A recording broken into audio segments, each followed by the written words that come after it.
Hi, I'm Abby and I'm 31. At 25, I started a small app development company. Before that, I worked in the IT sector. That company wasn't big, and it was a time when new companies were popping up everywhere. When my previous company started struggling, I took a leap of faith and quit.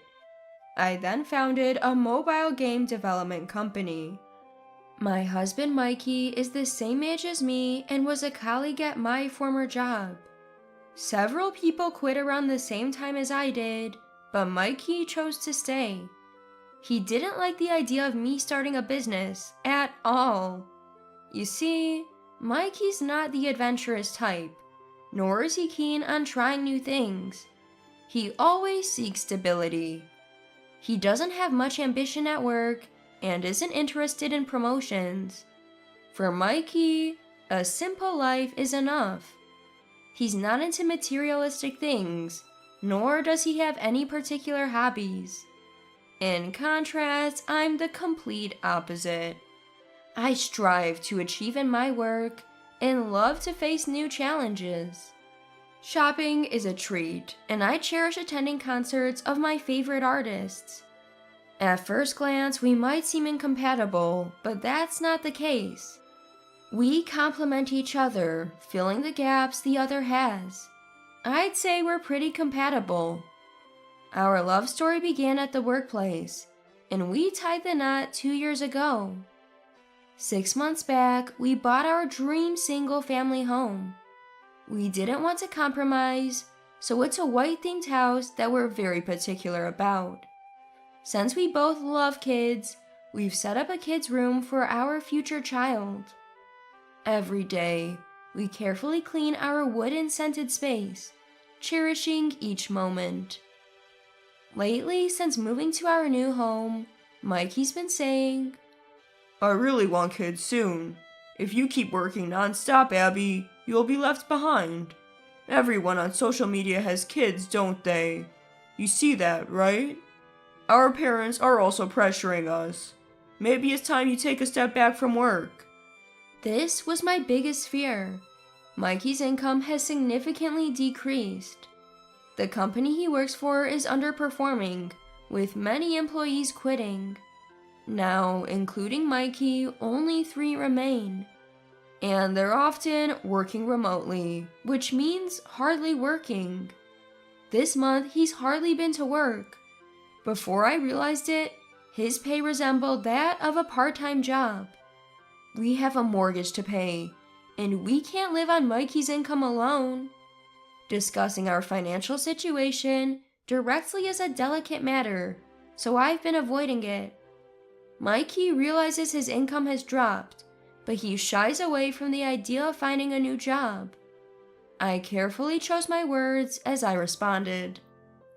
Well, kids, I'm not getting any younger, but right now I really want to focus on my work and save some more money. When I do have a child, I want to prioritize them, I just haven't found someone I can trust fully when I'm away. So please bear with me a little longer. I promise I'm thinking about it. As I said this, Mikey looked displeased. You know my mom keeps going on about wanting a grandkid, right? You have to think about my pride too. She's been so pushy that I even told her that you have a medical condition that makes it hard to conceive, just to make her understand. I was aware of that. Every time my mother-in-law saw me, she'd say, Abby, work is good and all, but a woman's role is also to have children. No matter how successful you are, if you don't have a child, you're incomplete. You should embrace your femininity soon. I couldn't possibly agree with such a sentiment, but my mother-in-law is stubborn and traditional. There was no way Mikey, a mama's boy, would ever stand up to her on my behalf. Being tired from work, I tried to avoid her as much as possible. Every encounter would inevitably lead to the topic of kids. She probably doesn't know about our financial situation. considering the current economy, it's hard to even think about having a child.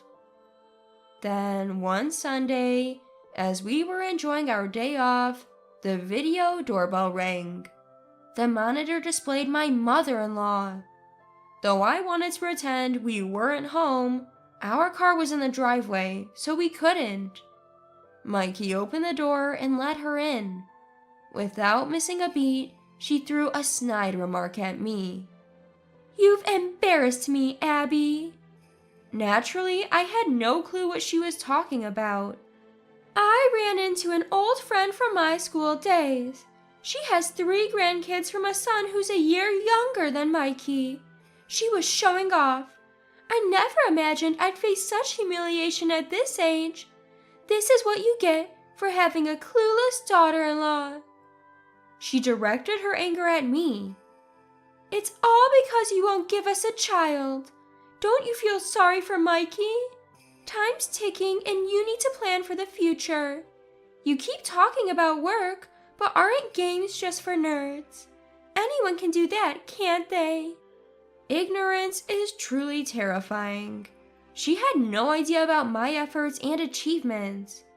I couldn't stay silent any longer. "Listen, mother-in-law, I think you need to realize how uninformed you sound. I get that you want a grandchild, and I'm genuinely sorry you feel this way. But when you belittle my career, I can't stay quiet. Not everyone can do what I do. Saying things like that about the games we pour our hearts into every day, well, it's hurtful." She smirked at me. "Why are you getting so defensive? What's more important to you, games or kids? If you tell me that a nerd's game is more important, I'd understand. But that would be a ridiculous thing to say, right?" As I kept trying to avoid conflict, things seemed to take a turn for the worse. My head started to throb. "Seriously, mother-in-law, you're so clueless. Comparing those things doesn't even make sense. They're completely different. I get your point, but from now on, this is a matter between a husband and wife. We'll come to a conclusion together."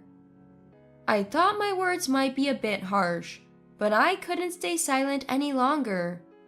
Even in this situation, Mikey stayed quiet and didn't come to my defense. Suddenly, with a flushed face, mother-in-law yelled at me, her breath hot and heavy. "You think I'm the bad one, don't you? Mikey's too kind to say anything, but don't you think a wife focusing more on her job than her husband could upset him? I really feel sorry for Mikey." "Excuse me?" "That's right. Maybe I should move in here. You have a nursery even though you're not having children. It's because you're infertile, right? So that room is just going to waste?" Before I could react to that shocking statement, Mikey chimed in with a sarcastic grin. "Yeah, we don't plan on having kids.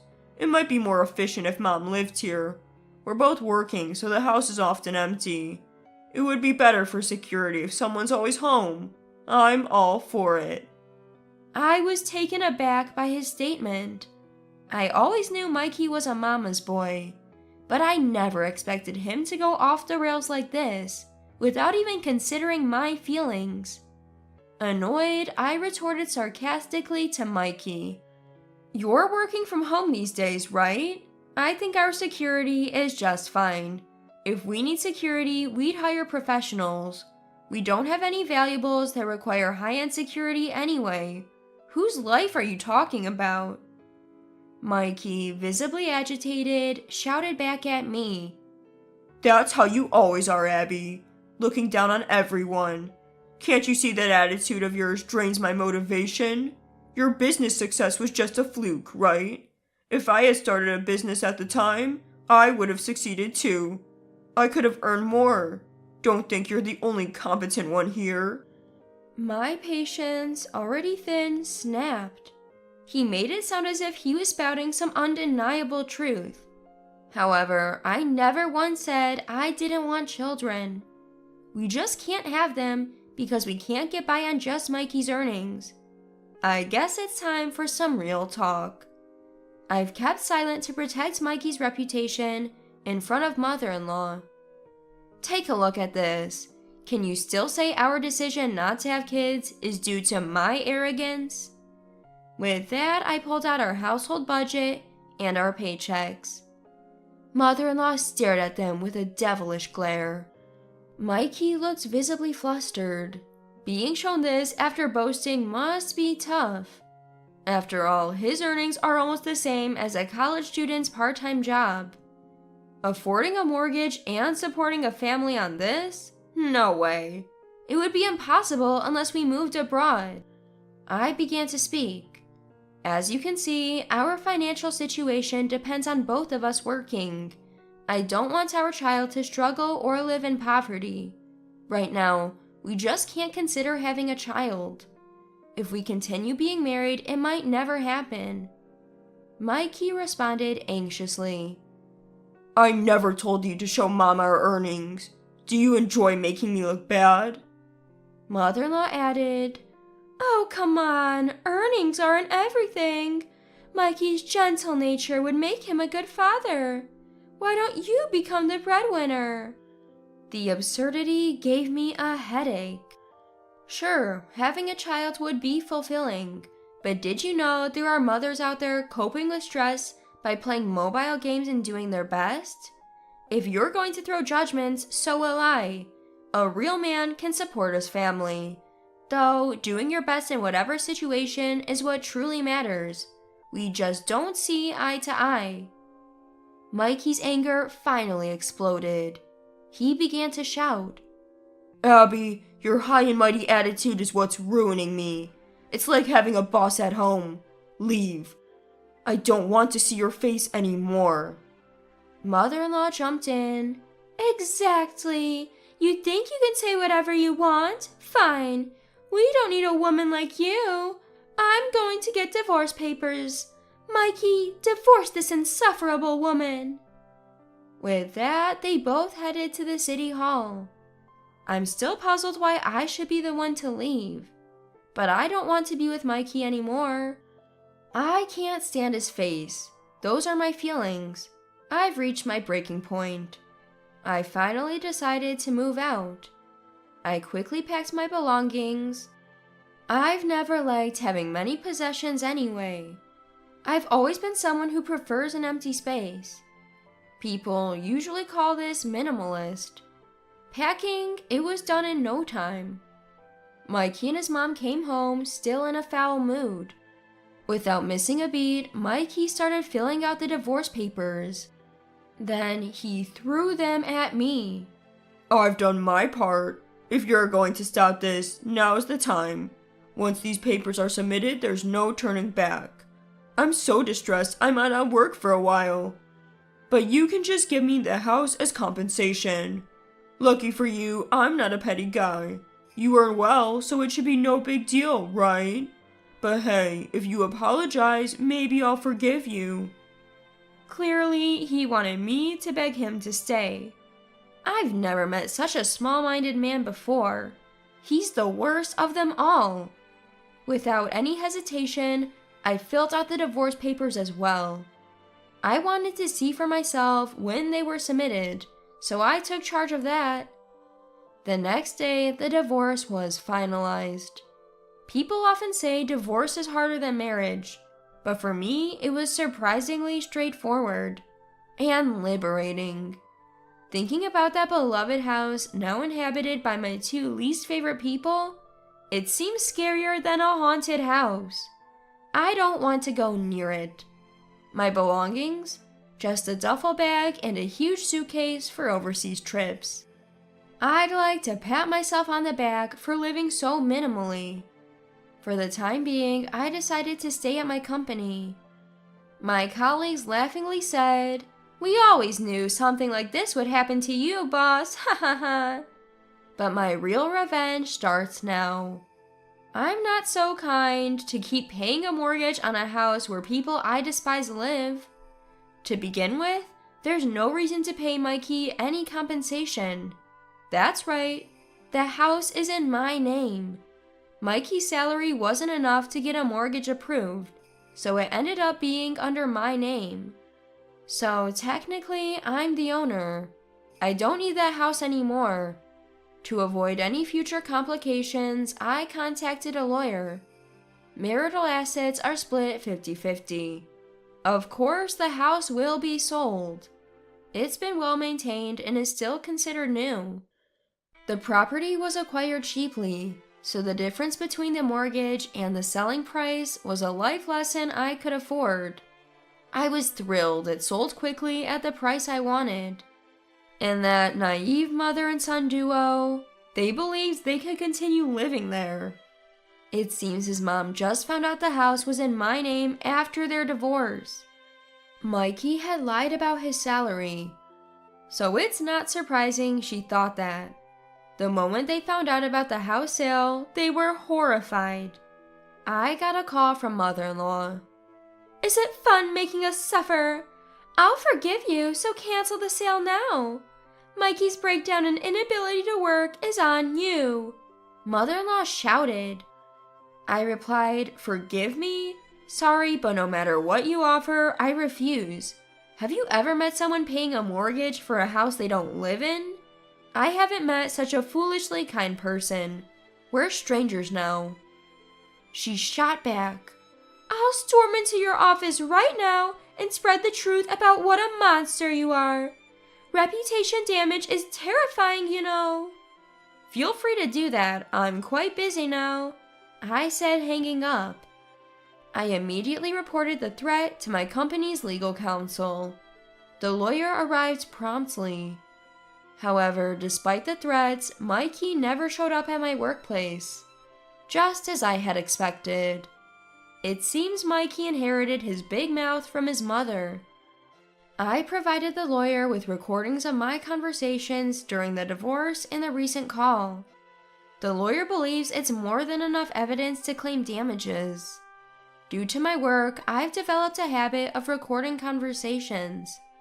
Now, let's delve into the financial situation of mother-in-law and Mikey.